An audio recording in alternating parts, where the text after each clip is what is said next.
Also focusing on the ICC issue, history was made during President Uhuru Kenyatta's address to Parliament when he handed over the baton of power to his deputy, William Ruto.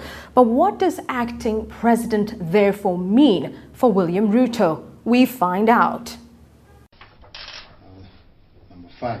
When President Uhuru Kenyatta handed over power to his deputy, William Ruto, he became the second sitting president after the late Nelson Mandela to do so.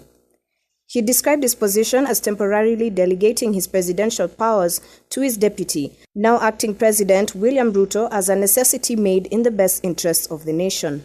According to a constitutional lawyer, Karanja Kabage, this was a right constitutional move.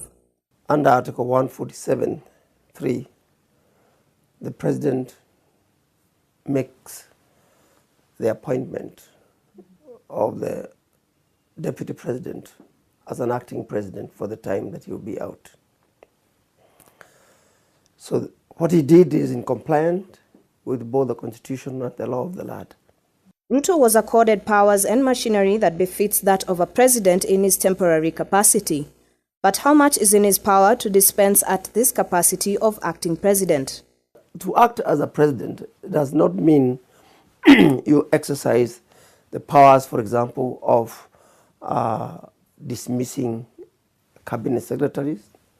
It doesn't mean dismissing ambassadors. It does not mean appointment of judges. It does not mean that he will be involved in significant appointments of state officers in the republic. Those are basically preserves of the president, which are not delegated to his deputy, even in an acting capacity.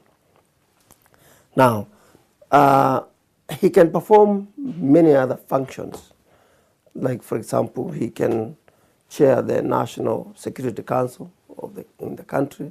He can chair the cabinet meetings.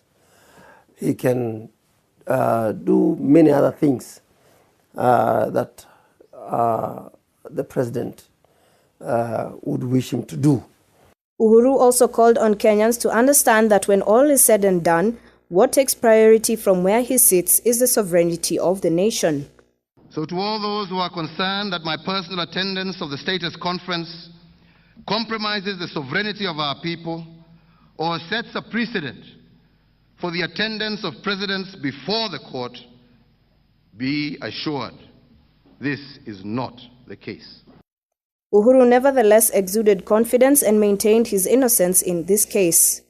I think the president acted in a most statesmanlike manner in doing what he did, first of all by addressing the nation and telling them that I am going to go to The Hague, despite his belief and conviction that he truly has no case to answer. Uhuru goes down as the president who voluntarily stepped down to honor the rule of law, even if for a short time.